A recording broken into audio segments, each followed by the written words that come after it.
Hoje, na aula de Geografia, nós iremos ver sobre os rios e bacias hidrográficas. A palavra hidrografia quer dizer estudo das águas, isto é, o estudo da parte líquida que existe na Terra. Este estudo é muito importante, pois 2/3 do planeta Terra é composto pelas águas que formam os mares, oceanos, rios e lagos. Anteriormente, nós já vimos que a maior parte, então, que tem na Terra é de água, né? Então, hoje nós iremos ver especificamente o que quer dizer isso. Encontramos no Paraná vários rios, bacias hidrográficas e ilhas fluviais. O que é um rio? Curso de água que se desloca de um nível mais alto para um mais baixo, desaguando no mar, em outro rio ou em um lago. Então, o que acontece? Um rio, ele tem aqui o que quer dizer o curso de água, esse caminho de água que ele vem, então, por que ele vem de um nível mais alto? Porque sempre tem a correnteza que a água vai descendo para um lado. Então, aquele lugar onde a água está descendo é o mais baixo. E ela vai desaguar. O que é desaguar? Ela vai acabar chegando lá no mar, ou em outro rio, ou em um lago. Afluente. O que é um afluente? Rio que deságua em outro rio ou em um lago. Então, o que acontece? Aqui nós temos um rio principal, que ele é o grandão maior, estão vendo? E aí tem um outro rio que vem e deságua aqui, tá? Ele é afluente desse rio, estão vendo? Ele é um rio menor e que deságua nesse rio maior. Então, esse aqui é o rio principal e esse daqui é um afluente, como se fosse um braço desse rio. Bacia hidrográfica é um conjunto de terras banhadas pelas águas de um rio principal e seus afluentes. Então, olhem só, aqui nós temos a parte de terra, que é esse que está em verde, que aqui foi tirado uma foto de satélite, né? Então, toda essa parte verde aqui é florestada, estão vendo? Aqui nós temos o rio principal e depois nós temos os afluentes, os rios menores que desaguam nesse rio maior. Estão vendo? Olha, tem vários afluentes, eles percorrem todo esse espaço aqui. Então, quando a gente encontra na paisagem natural um lugar assim, nós chamamos então de bacia hidrográfica. Por quê? Porque tem um conjunto de terras banhadas pelas águas de um rio principal e pelos seus afluentes, que são os rios menores que fazem parte desse rio aqui. Ilha fluvial. O que é uma ilha?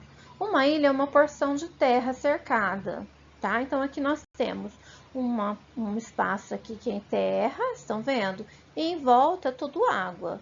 Só que isso aqui não é uma ilha normal, porque nós já conhecemos a ilha que ela fica no meio do mar, certo? Da água salgada.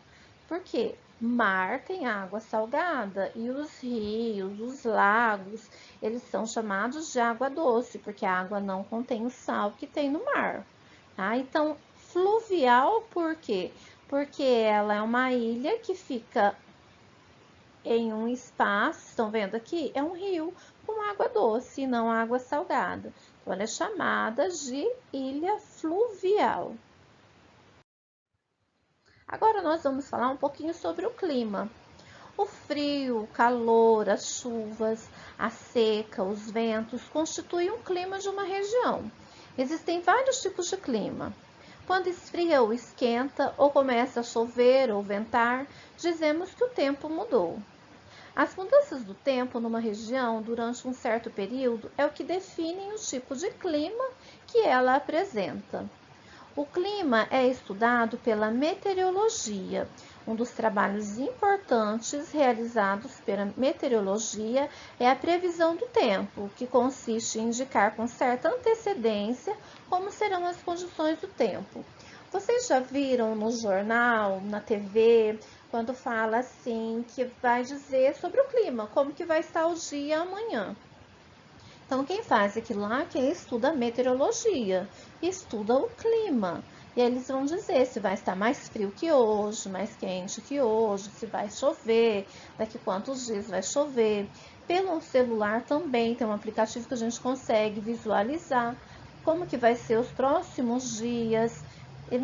Ele não acerta 100%, mas chega muito próximo, porque a meteorologia estuda o clima e diz como que vai estar esse clima para nós, tá? Vegetação. A vegetação ou flora é o nome que recebe o conjunto de plantas. O que é o conjunto? Aquela quantidade toda aqui de plantas, tá? Todas as plantas que crescem naturalmente em uma determinada região. Naturalmente, que ninguém foi lá e plantou tudo isso daqui. Ela nasceu naturalmente. E ela compõe a natureza, a vegetação ou a flora, estão vendo? O clima, o relevo e a ação do próprio homem tem muita influência sobre a vegetação. Assim, um lugar de clima mais quente apresenta vegetação e solo diferentes de um outro clima mais frio. A vegetação é muito importante, pois purifica o ar e conserva o solo, mantendo o equilíbrio da natureza. Além disso, as plantas são usadas na alimentação para fazer remédios, tecidos, perfumes, móveis e construções. Então, a vegetação ela é muitíssimo importante, ela vai depender muito do clima, do relevo e também de como o homem interferiu naquele espaço, tá? Mais adiante, nós iremos ver mais detalhadamente. Então, a gente vai estar vendo agora, nós vamos estar parando por aqui e nas próximas aulas a gente vai estar vendo um pouco mais detalhado. Mas o que eu quero que vocês entendam é que a vegetação é isso daqui, ó, um conjunto de plantas que crescem naturalmente em uma determinada região. Então, dependendo da região, vai ser o tipo de planta que nós teremos. Aqui nós temos os pinheiros, ó, bonitinho, tá? Aqui já é um lugar um pouquinho mais seco. Então, dependendo de onde, de que lugar nós estamos falando, é o tipo de vegetação que vai ter, certo? Agora vocês irão lá na apostila, já leram o texto, que eu pedi para ler o texto antes, já leram o texto, agora vocês irão responder as questões que tem lá na apostila, ok?